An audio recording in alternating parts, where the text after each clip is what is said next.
¿Qué dijeron? Que el pobre es pobre porque quiere, o que si nos levantábamos más temprano y si poníamos un puesto de garnachas, o que si simplemente le echábamos más ganas a la chamba, mágicamente íbamos a dejar de ser pobres. Pero la verdadera razón de nuestra situación era muy distinta. Se trataba de un sistema muy bien armado que se dedicó a promover que ganáramos cacahuates por nuestro trabajo y que eso además estuviera avalado por la ley. Es decir, nos mintieron. Bueno, más que mentiras, fueron como esos consejos económicos que nos dan los tíos en las comidas familiares o como los mensajes que nos da nuestra tía en el WhatsApp, nuestra tía panista del WhatsApp. Pero había más. Nos dijeron que casi nadie ganaba el salario mínimo, como si eso fuera un consuelo o como si les tuviéramos que dar una medalla por revelarnos semejante idea, ¿no? Y que si se subía ese salario, aunque fuese un poquito, sería como apretar el botón de la crisis económica. Se desataría la hiperinflación, llegarían las plagas de langosta, vendría el octavo caballo del apocalipsis o se aparecería nuestra suegra en domingo y sin avisar. Sería lo peor que podríamos enfrentar. Y mientras en México se congelaba el salario mínimo por miedo a que explotara el universo, en Guatemala, en una economía mucho más chiquita que la de México, el salario mínimo era drásticamente mayor. ¿A qué se debe eso? ¿Quién puede explicar semejante situación? Es como si las leyes de la física económica no aplicaran en Tapachula. Pareciera muy conveniente. ¿O qué acaso la mano invisible del mercado es más piadosa con los guatemaltecos que con los mexicanos? O sea, realmente no había una explicación.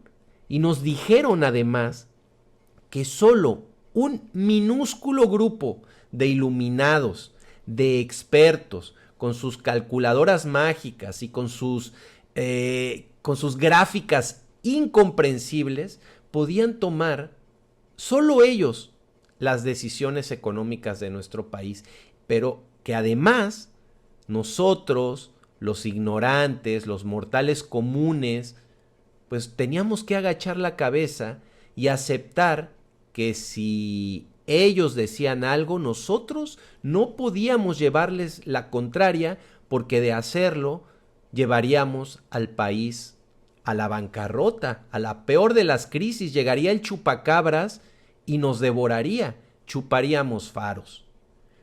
Pero acabamos de descubrir que todo eso que nos decían era mentira. O sea, se les cayó el teatrito. ¿Y saben qué? Esta caricatura tiene sentido y tiene razón, porque el INEGI, ese que hace los censos y que cuenta hasta los frijolitos, acaba de soltar un dato demoledor. La pobreza en México sí bajó y de manera histórica.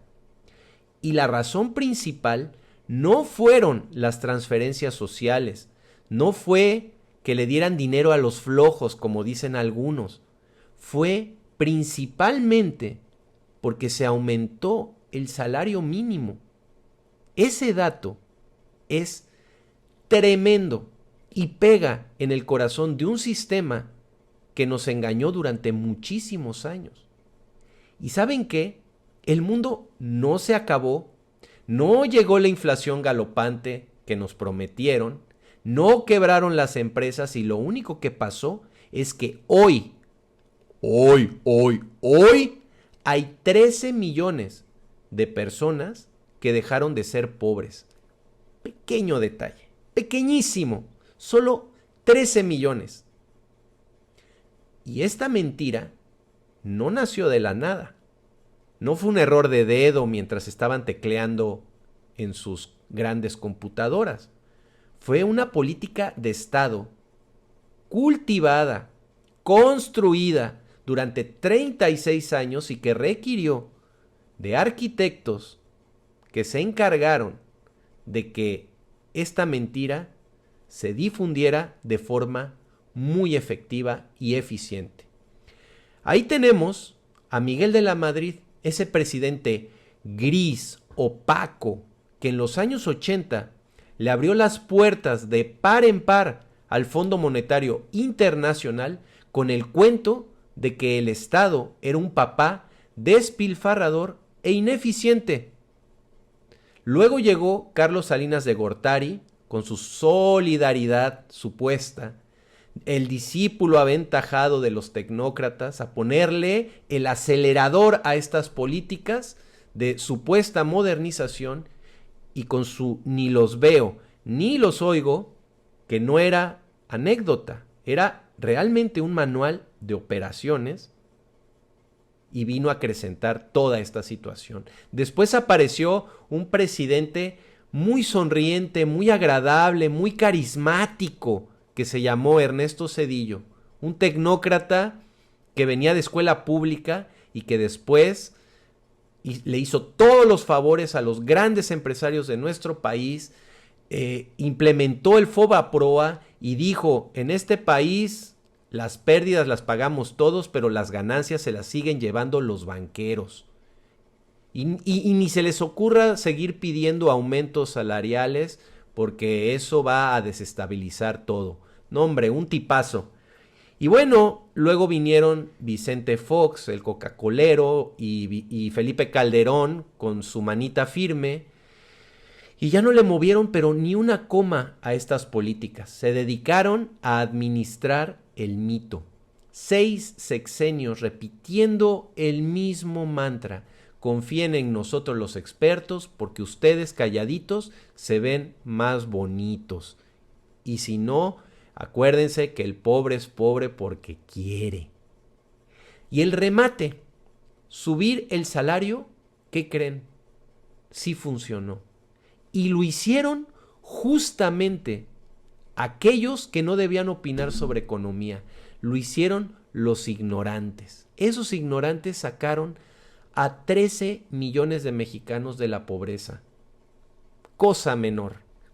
Ese dogma neoliberal se acaba de estrellar contra la realidad. El señor gordo de la caricatura, que representa el neoliberalismo, puede taparse los oídos todo lo que quiera, pero ya no puede ignorar la fiesta que hay allá abajo. Porque algunos están muy, pero muy felices, y otros están mal y de malas. La próxima vez que escuchen a alguien repetir estas viejas mentiras, ya saben qué decir. ¿Y qué pasó con estos 13 millones de pobres menos que hay en México? Ah, ya sé, no los viste ni los oíste, seguramente. Muchas gracias por haberme acompañado en este video. Gracias por haber llegado hasta aquí. Denle like a esta publicación, por favor, apóyennos. Esta es una iniciativa que estoy teniendo con Jesús Escobar, a quien le agradezco enormemente la oportunidad de participar en su canal con esta sección que se llama Hecho a Mono por Waldo Matus. Muchas gracias por haberme acompañado en este tema tan interesante, y recuerden, por aquí nos estaremos viendo próximamente. Muchas gracias y hasta pronto.